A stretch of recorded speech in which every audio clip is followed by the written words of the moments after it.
Welcome to my YouTube channel.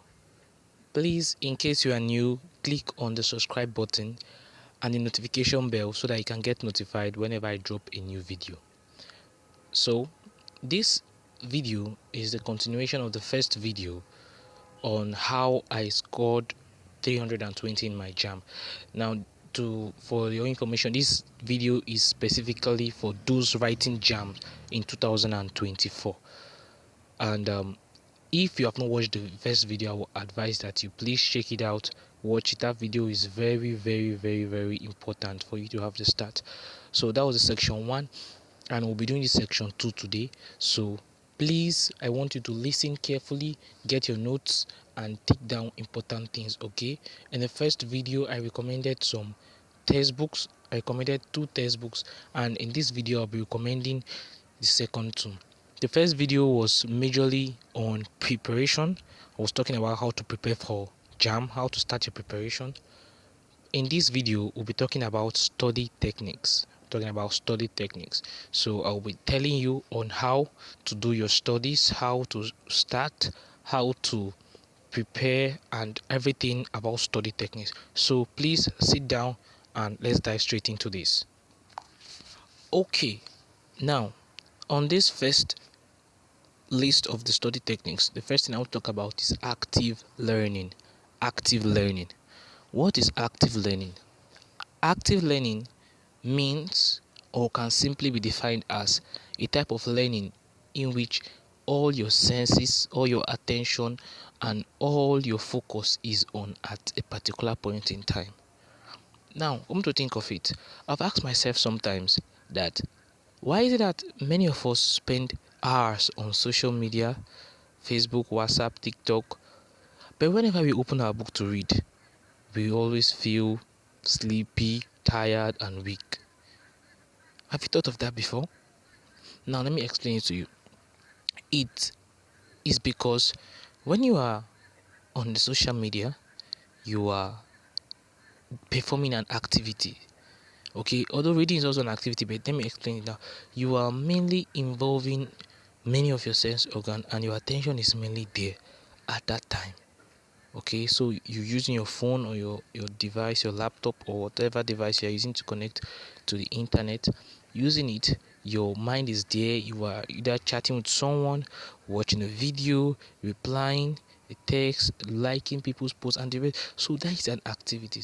But most of the times when we want to read, we just carry our books and just like open it and just be looking straight at it. We are not actively involved in it. But reading can be fun, study can be fun when you put it in active learning, when you make it to become an active learning. How do you make your study an active learning? The first thing and the most important way to make your study an active learning, to make it from just being bored or being tired or a big work to do, to become something active, it's the act of taking down of notes. Now, what is taking down of notes? Doesn't mean you copy out everything from your textbook into another note. It means you are studying this thing and there's something new that just strike your mind. You've not seen this before, or this is a new fact to you, or you know it but you are not this clear about it. That particular point, you write it down. Okay, now let me say something. Let me give an illustration.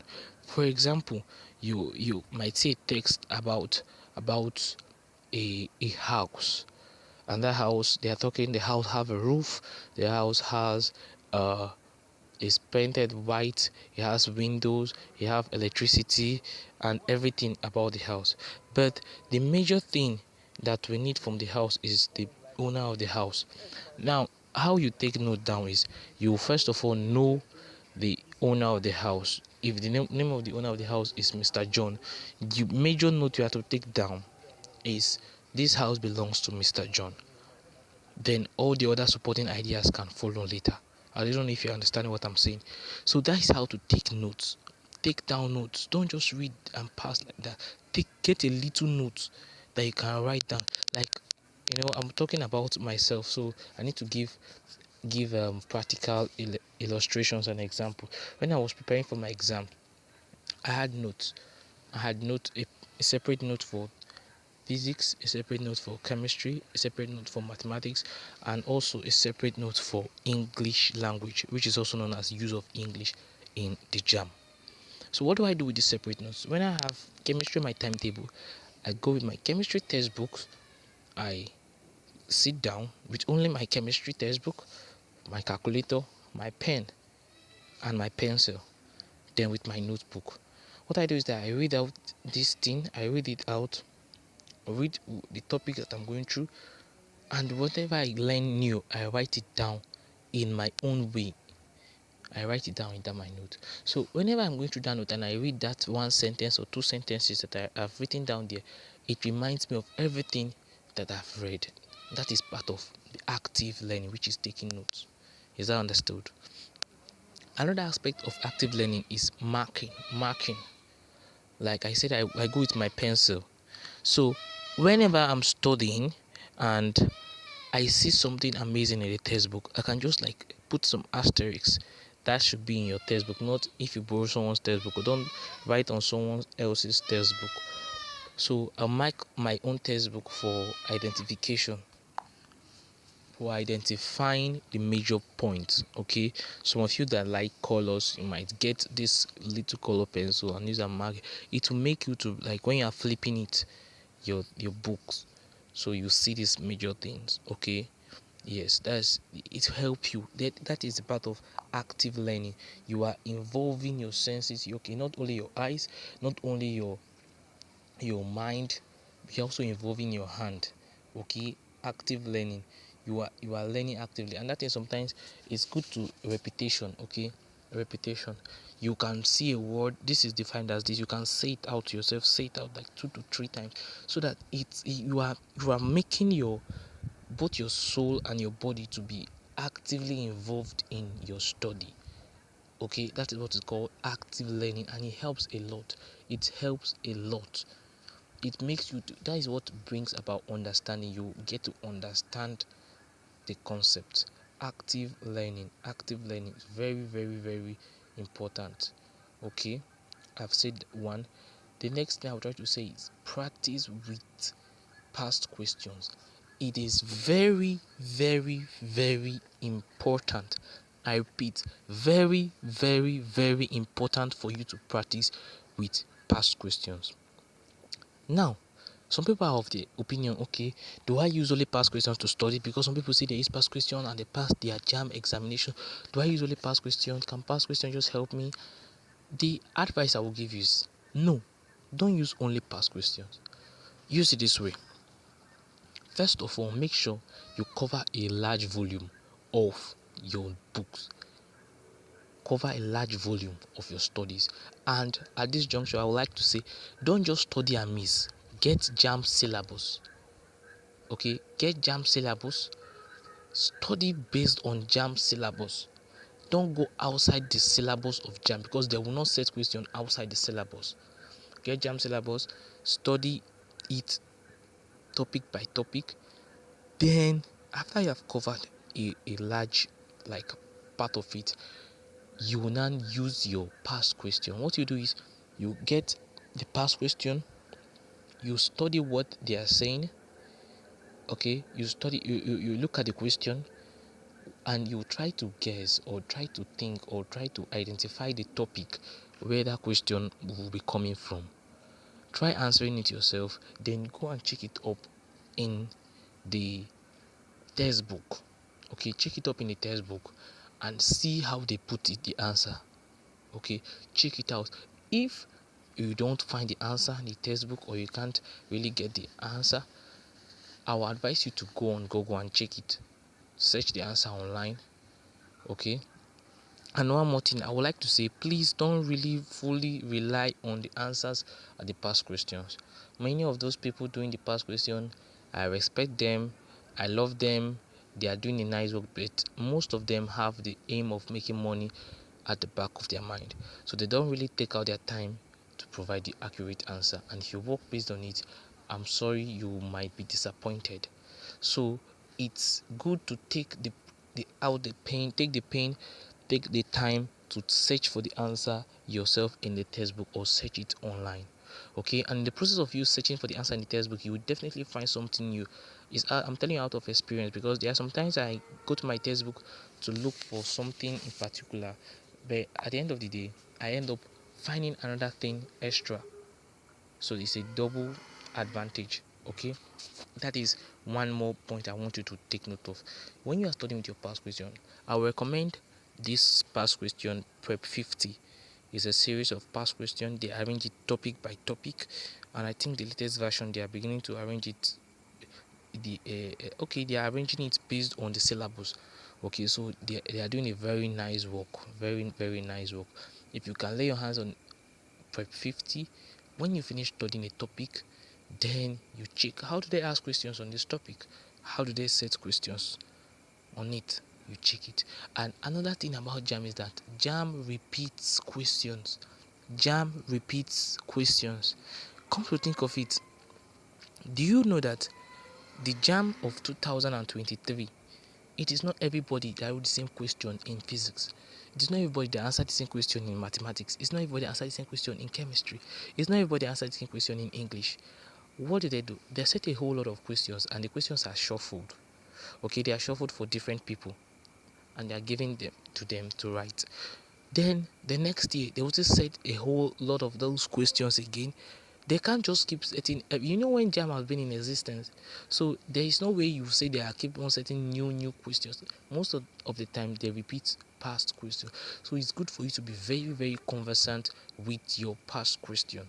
Okay, and out of experience I will tell you it really helped, because when I was in the JAM, the JAM exam hall, because I was racing against time, there are some questions when I just saw their beginning, I already knew the answer. I already know the answer because these questions are very familiar. You see, so it helps you to economize, to save your time. So your past question, your textbook, your study notes, your pen should always be with you. Okay, those things should not leave your side. Those things should not leave your side. This is part of the study technique. So please study with past questions. Study with past questions. Very important. The next thing I would like to talk about is the JAM mock examination. Many people are of the opinion that JAM mock examination is what is there? It is nothing. It's not important. Not anything. Let me tell you, that exam is very important. Very crucial. Very important. I'll tell you out of experience. When I wrote my JAM mock examination, I I I scored 257. Yes, that was the score I had in my JAM mock examination. So when I saw it, I came back. That was not the score I had in mind. I told you people in the first video that the score I had in my mind, my target was to get 380. Okay, so like checking it this time between 257 and 380, like man, it's a big gap. So I was so annoyed, angry at myself, and I said, man, you need to walk up, because that time I thought I was good enough to go. I was good to go. Then I learned that I needed to do a whole lot of work, and that was when I intensified my work. I started working very seriously, started applying all these formulas, all these principles with my past questions, with my textbooks, and that was how God helped me and crown my effort with success. So I was able to move from 257 to 320. Do you see the gap? Are you seeing it? So the JAM mock examination is very important, very helpful. Now, when you write JAM mock examination, there's something you are doing. For those of you that are writing this JAM for the first time, it's going to reduce your fear. Yes, it is going to reduce your fear, because when I was going there the first time, I was so scared. I was like, these exams, we are not going in with calculators, we are not going with anything. I'm just scared. How do I use it? I don't know how to operate a computer, and all the many fears. But when you write that JAM mock examination, it will be the normal exam setting, just that you will get familiar with it before the main day. So when I was going to write my JAM exam, the main exam, it was just like a repetition or a second exam. I don't know if you understand. You'll be exposed to the main system, just that score, that result will not be used. Okay, so it's very important, especially for those who have not written JAMB before, and even those who have written it, to freshen up your mind and to make you to test how far you've gone. It's just, as of my time, it was just 1,000 naira. That was the difference. So if you have 1,000 naira, you can pay. It is very, very good, and it's very helpful to sit for the exam, the mock exams. Remember, the first thing I said was active learning. The second thing, practice with past questions. Now the third thing is mock exams. So the last thing I'll be saying on this video is study groups. Study groups. Okay, now let's be factual. Let's tell ourselves the truth. There are some times where you study and you are very weak. You are tired. You don't feel like studying again. You don't know what else to do. That is the time you use study groups. Study groups might not be studying together or people coming together. It's just like you are using what you love to do what you don't like. Yeah, because naturally our body don't like stress, our body don't like studying. So you have a friend that wants to write JAMB also, if possible the same subject combination with you, that has the same mindset with you, that want to score high, not someone that just want to score 102 or 110 or 180. No, someone that want to score high in the exams. Get that person as your study mate. If there are 2, 3, 4, 5 serious people, get them together with you.